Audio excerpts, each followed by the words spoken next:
So I want to ask you about, and I'm sure you've been asked a million times about this just in the last few days, the conference championship games that just ended.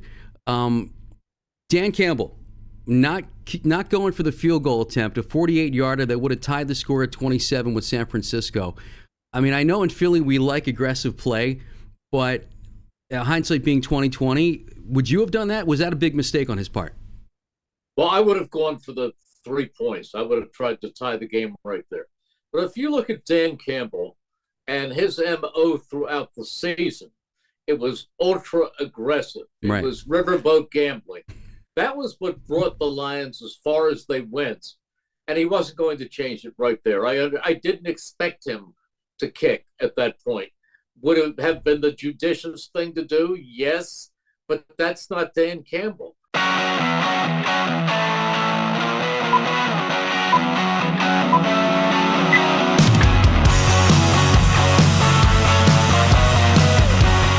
And Dan Campbell did an amazing job with the Lions, and He really did. you've got to live with that. Maybe now, in retrospect, he might revisit that and try to kick because of the way things turned out. This is Dan Campbell, and that's the way he coaches. And one day he'll have that team to a Super Bowl. I agree with you. The Lions were such a great story. I don't know, Merrill, if once the Eagles are out of it, if there's a team that you pull for based on circumstances. But I was really pulling for Detroit. I have some friends who are Lions fans, and we thought we were suffering a long time as Eagles fans before they won in 17. Man, those fans have suffered big time. I was really pulling for Detroit. Yeah, I was too. I was too. Usually I pull for a team that I know, where I know somebody, because I know somebody at almost every team. Sure. But in this case, I was pulling for Detroit because that's the great story. Detroit, San Francisco, Kansas City. It's kind of same old. You're right. You're right. But speaking of Kansas City, and I heard, I think it was Joe Giglio. I want to give credit where credit's due, and I know you talk to those guys in WIP all the time during the season. I heard Joe Giglio say a couple days ago, "Are we watching Andy Reid in the process of becoming the best coach of all time? Because if he coaches, say, for 5 more years, he'll end up passing Don Shula's record. He could have a couple more Super Bowls under his belt.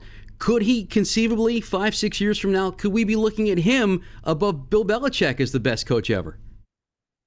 Well, I think we have a ways to go, and I'm a big Andy fan. I really am close to Andy. I text him all the time, Mm-hmm. text back and forth, and I do consider him a friend. Yeah. But I think it's unrealistic to think that's going to happen. And I mean, look, it happened with Belichick and Brady. I think Patrick Mahomes has the ability to be every bit as good as Brady. He's actually more physically gifted. Yeah. If he stays healthy, he could probably do what Brady did. But that's a long time because injuries are so prevalent in the True. sport. And True. then so many different things can happen. You lose your left tackle. Last year, we saw Patrick Mahomes limp out at halftime and figure, well, this is something. It points that Patrick Mahomes can't walk, and voila, he made a miracle, and the Eagles went down the tubes at the end. Yeah, I never wish for injury on anybody, but I'm not going to lie. When I saw that, I'm thinking, okay, maybe he won't come out in the second half, and we're going to win this thing. but looking at that KC, I wanted to win it with Mahomes. Yeah, no, I didn't want him to not come up. You're right. You're right. If you win, you want the other team to be at their best. I totally get that. Looking at the Baltimore KC game, were you shocked that Lamar Jackson was kind of subpar in that game, and that Baltimore had those two costly turnovers? They were like a well-oiled machine all season long, and then they get to the AFC Championship game and the wheels kind of come off there. Did that surprise you? No, No. Okay. no.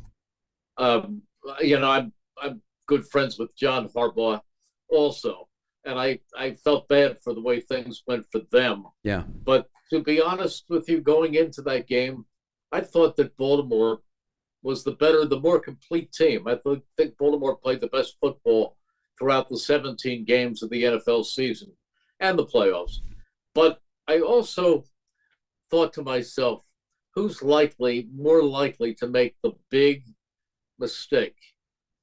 Lamar Jackson or Patrick Mahomes?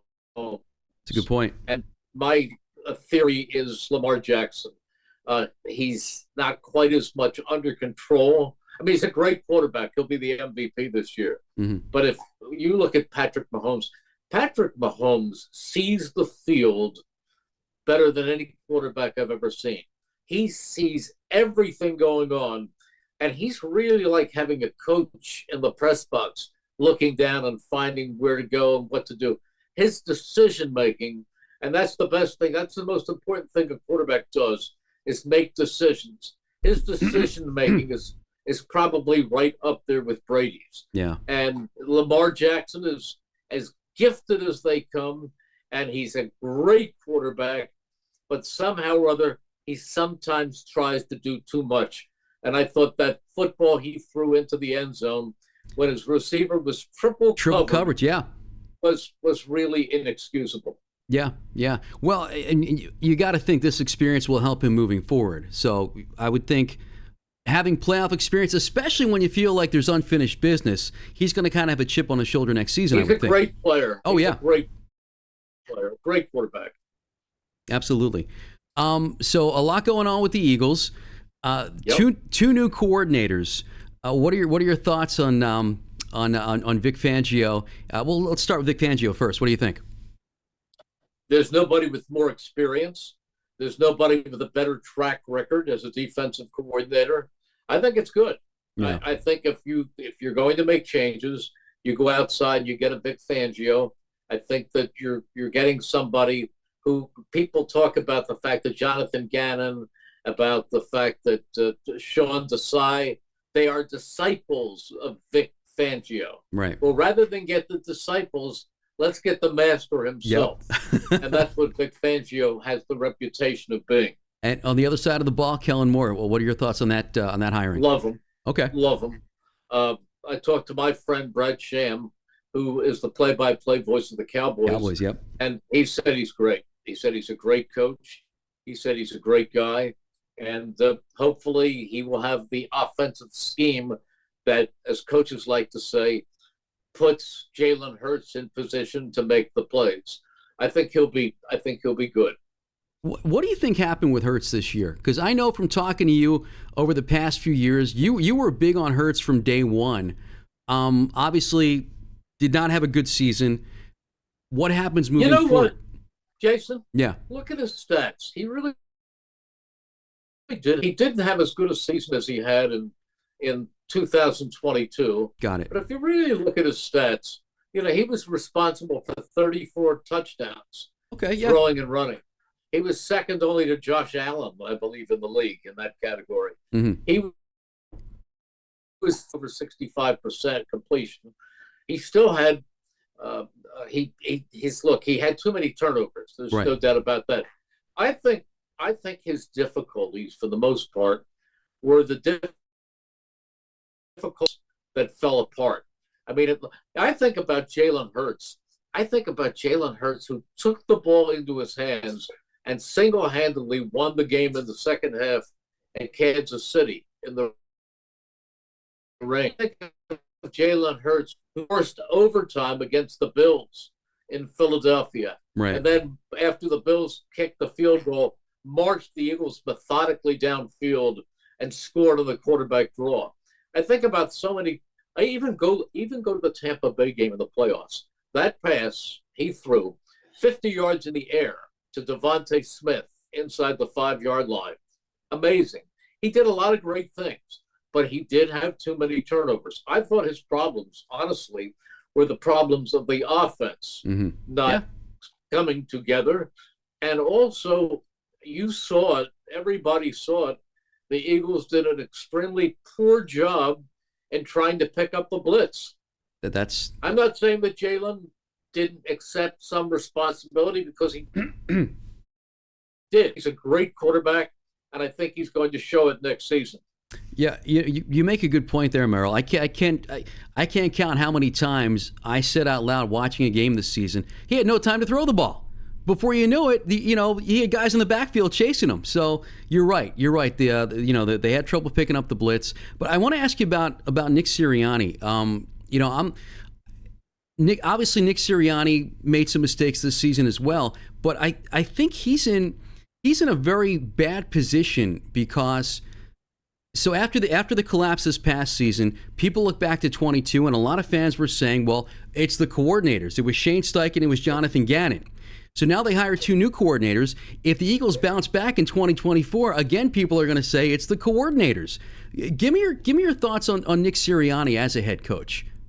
I think he works hard. I think he prepares. I think his players like him. Yeah. I think it was a difficult season. A lot of things went wrong. And I think this year, hopefully the coordinators can help them. But, when Doug Peterson won the Super Bowl, there were a lot of people who said, well, it was really Frank Reich. That's true. They did. It was. You're right. Or in a lot of cases, it was really Jim Schwartz. But it's always you're connected with the people. It's an effort. Right. People are still saying there were people this year who shook their heads and said, we now know it really wasn't Brady. It wasn't really wasn't. No, it was Brady and Belichick. Yep. Believe me, it was the combination. And even though Brady went on to win a Super Bowl for Bruce Arians in Tampa Bay, those 6 that they won together, that was the combination of the two of them. So it's it's the horse and the carriage. Oh no, I totally agree with that. We mentioned how long you've been calling games. Obviously, the collapse, the losing 6 out of the last 7, that was hard for fans. It was hard for you as a broadcaster, I'm sure, doing the game. Was in terms of disappointment. I mean, you've seen a lot of bad Eagles football. You've seen a lot of great Eagles football. But in terms of disappointment, where does this season rank? It ranks right up there with the most disappointing. I've seen teams collapse. Right. But usually they were bad teams that collapsed, or things like the Kotite team that lost a bunch of games after Richie said, I'll let my records. He lost 7 straight. Yeah, I've right. seen things like that. But this was a team that was 10-1. Yeah. And it was unfathomable that this team was going to lose 6 of its last 7 games, especially when everybody said, well, you know what? They have a safety net at the end. Giants, Cardinals, Giants. Everybody thought that. Right. But they were embarrassingly bad in many of those games. Embarrassingly bad in the playoffs. Embarrassingly bad. I was really disconsolate after they lost the last game of the season because they played that game to win. They played that game with starters for a half. And there were the bad Giants leading 24-0 at halftime. That's inexcusable. That's embarrassing. And really, let's face it, they were never in it against Tampa Bay in the playoffs. Yeah, you're right. No. So it was very disappointing. Do you? I said on the air I might have said it during the Giants game, might have said it at the Tampa Bay game. I said, let's face it, this is a bad football team. That's what they became. You know what? And Merrill, I think that's one of the many reasons that people love you and love what you do. Because, and I've heard you refer to yourself as a homer many times before. And sure, listening to a game, it's not hard to tell who you're rooting for. But when the team deserves criticism, you will give it to them. And I think Jason, I don't think I've ever called myself a homer because I've never thought of myself as a homer. Let me put it this way. I was born an Eagles fan. But as a broadcaster, you have never, in my 47 years, ever heard me say we. That's true. You have never heard me say us. And if there's a bad call that helps the Eagles, I will say, if we look at the replay, that was a good call that hurts the Eagles. I will say what I see. Yeah. Now you can, as you pointed out, you can hear in my voice the joy I feel after an Eagles despair I feel after a particularly damaging turnover. But I don't root on the air, and I try to give you as sincere an evaluation as I possibly can. Absolutely honest. And frankly, I have never been slapped on the wrists by either the Eagles or the station, quote, negative. Right. Right. I consider it accurate, telling Right. you what you see. And when they're a bad football team, when they're playing bad football, now I will never come on the air ever saying this coach should be fired. I will never come on the air say, I heard one of my colleagues in another city yell, take him out of the game. He can't play. I will never point Wow. fingers. I will say he should have made that catch. Or Right. you've got to get rid of the ball, or you can't miss that block, or that was a poor tackle. You've got to wrap him up, not just try to get on Sports Center with a big hit. I mean, I'm honest as can be, but I do not outwardly root on the air. I want to take you back to your Super Bowl call. And I know, and I think I've said this to you before in previous conversations that we've had. I was almost, if not happier for you than for the players when the Eagles won the Super Bowl. I grew up in this town. I've been an Eagles fan my whole life, and I think a lot of fans thought, you know what, Merrill deserves to call a Super Bowl win. And when you on the air got to say, the Philadelphia Eagles are Super Bowl champions, and I think you said, Eagles fans everywhere, this is for you. Let the celebration begin. What was going through your mind? Because I know watching the game, like I thought I was dreaming. Like it finally happened. I can't believe it. What was going through your mind as you're making that call? Well, it's funny that you bring that up, Jason, because Angelo Cataldi used to have me on the air and say to me, I want the Eagles to win a Super Bowl for you. Yeah. Because of all you've been through. And I said, and I meant this sincerely, no, I want them to win it for the fans. Because I sit up there in the broadcast booth, and I have a great, well, in some stadiums, I have a great stadiums I don't, but I'm there, and I have the opportunity to perform what I'd rather be doing more than anything in my life. And I've been to a bunch of Super Bowls, and I've called plays like the Miracle of the Meadowlands, 3 Miracles of the Meadowlands, something like that, including the one in 2010. That was the most amazing game. I've done playoff games. I did the 99-yard touchdown pass from Jaworski to Quick. I've had so many thrills doing this. And listen, I hope it continues forever. Well, I think. But the fans who have, many of whom have taken second mortgages so they can buy season tickets, who spend their last dollars at Christmas time to buy their kids Eagles jerseys and helmet kind of memorabilia. Princess Di jackets, what were they, $400? Yeah, they were a lot. The Eagles fans do this for their families, and they are the people. They're out in rain, sleet, heat, everything else. So I really wanted it for them, and really, if they had never won a Super Bowl, I still would have felt the most proud. The fact that they did win it made it even greater, but it made it so great because these fans, who I consider the best fans in all of sports, got their Lombardi trophy.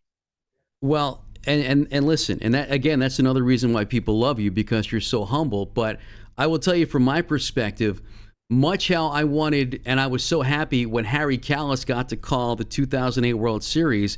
I was thrilled for you when you got to call the 2017 Super Bowl, because I think you deserve that. I only have a few more minutes with you, Merrill. I'm curious. you've been doing this for so long. I'm sure you had to have had offers to do television, to do the NFL on TV. Have you? And if so, why did you turn them down? I have in more than a few occasions. Uh, to be honest with you, I love doing radio because it's painting the picture, the Yep. total picture, Yep. rather than captioning the picture. But that aside, there's a business side to it also, and each time that became a serious consideration, people at the station that I was working for at WIP with the various ownerships were able to uh, make it smart for me and my family for I me got, to I got you. stay. I love the fact that I only have to travel, half the time Makes and sense. be out of town. So I love that. As you know, I am managing partner of a radio station up in Levittown, and I work with a lot of young. I love that, and I also got to see all my kids' games, and got to see all of my kids be at all my kids' parent teacher nights with That's my cool. wife, That's cool. and had for me it was the perfect lifestyle. And to be honest with you, I've been well rewarded. That's And awesome. one other thing, and this is not small, I am broadcasting the games of the team that I grew up loving. If you were to count the 32 NFL play-by-play announcers, I would bet that three-quarters of them are not in the cities in which they grew up or broadcasting for the teams that were their lifelong loves. Yeah, I would agree with that. I would agree with that. Yeah, that must be like a dream come true every single day for you.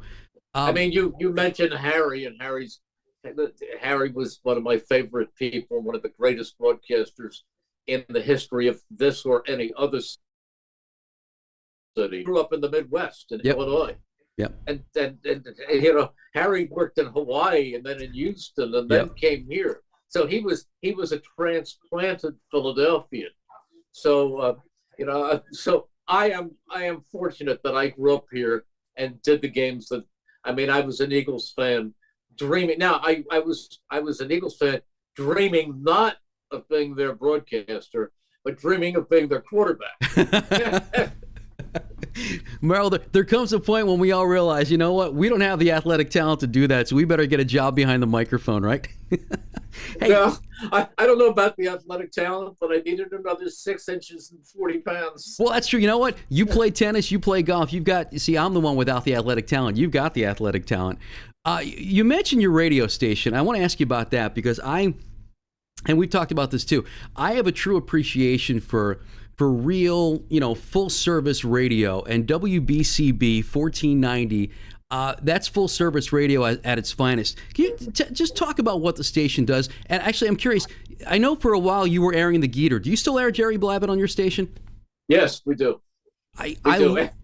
Every afternoon, we are treasured to have the Jerry Blavat shows, the replays, and we love them. I But I have to tell you, Jason, the business has evolved quite a bit, yeah. and small town terrestrial radio is different than it ever was. Almost we do so many high school sports here at WBCB, and they're all streamed. So we have three different television crews. I We love that. have TV of all of these. We might do 6 high school games in a weekend. So almost all the show. I have a show tonight. I have tonight and different Chickies and Pete's every week. But tonight, next week, there's the Chickies and Pete's in the Parks Casino. And I usually have an Eagle guest with me, and Bob Gross, the Delaware County Daily Times. And tonight I have Dave. That's awesome. So that show is streamed. So my son, who, as I don't know if I've talked about Nolan, but Nolan is a film editor in Hollywood. Oh wow. Right now, he's the lead visual effects editor of Bad Boys 4. He did Bad Boys 3, and he also did Creed 3. Wow. So he's got a wonderful career in Hollywood. But no one will put me on tonight and watch me do the show from 6 to 7 because it's all streamed. That's awesome. And is there anything better in life than watching your kids do well? Congratulations to No, Nolan. That's awesome. no. I have Nolan, and I have Nolan's sister Ida, who is a talented artist, and she's married with two little children, a little 5-year-old boy and a little 2-year-old girl. Wow. And our little 5-year-old grandson Ollie is already once every 2 weeks taking golf lessons. Wow, no kidding. Yep. Oh my, that's fantastic. I want Grandfather is pushy. Not that I'm to. I want to end with this, okay? And I don't know how old this show is, but I stumbled across a show on the NFL Network. They do a show called it's Top 10, and they pick a different category for each show. And this show that I stumbled across, because I'm a broadcasting geek, so I'll like search for stuff on YouTube, and it was the top 10 NFL voices of all time.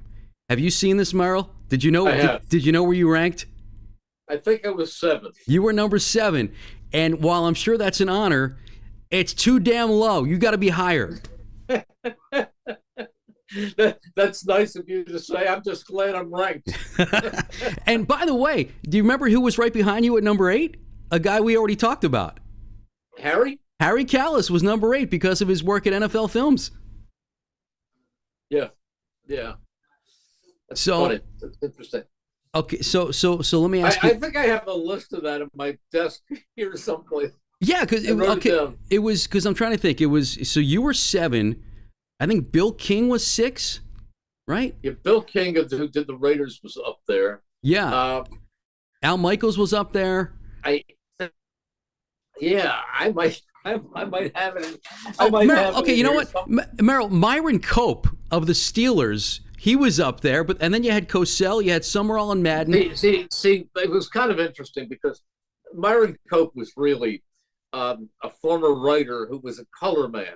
Right. And he was the character who invented the terrible towel, right.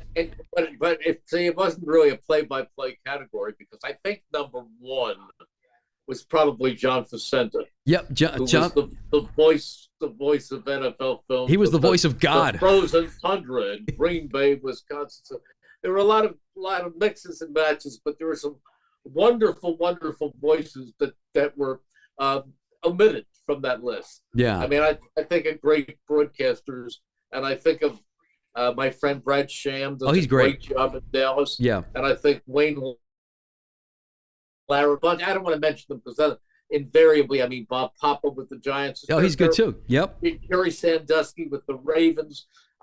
Another one who did the games. I am the leader in terms of years of doing them at 47, going on 48. But the guy who actually started way before me and did them for a number of years, but then his station lost the games, so he didn't do them for 5 years. Then he came back, and then there was another ownership change, was the great Gil Santos, who did the Patriots. Yes, okay. Are you I know the aware name. of him? Yeah, I know the name. Yep. Yep, I've heard him. Yeah. Yeah. Great. All right. I'm curious. Have you ever missed a game, Merrill, in 47 years?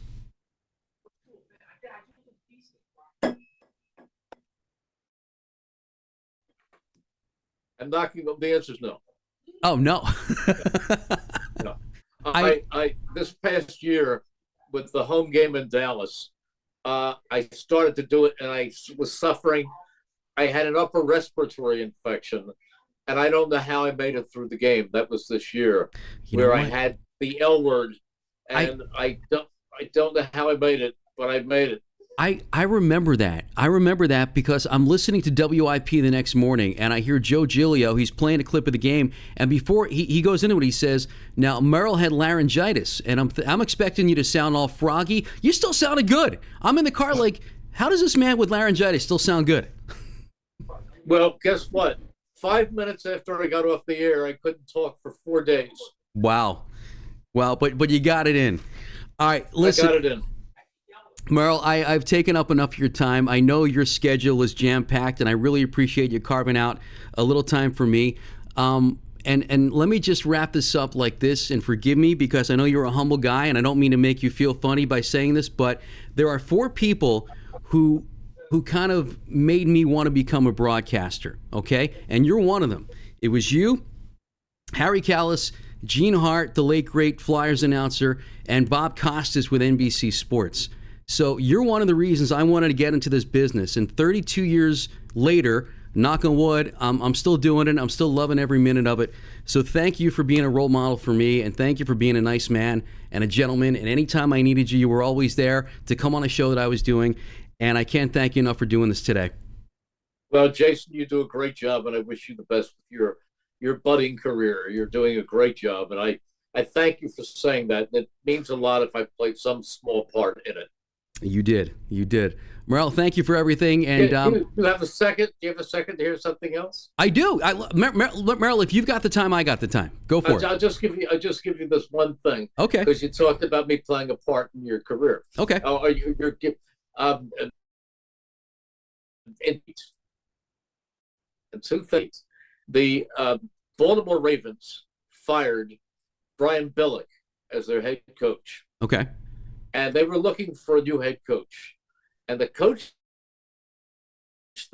was the offensive coordinator of the Dallas Cowboys, Jason Garrett.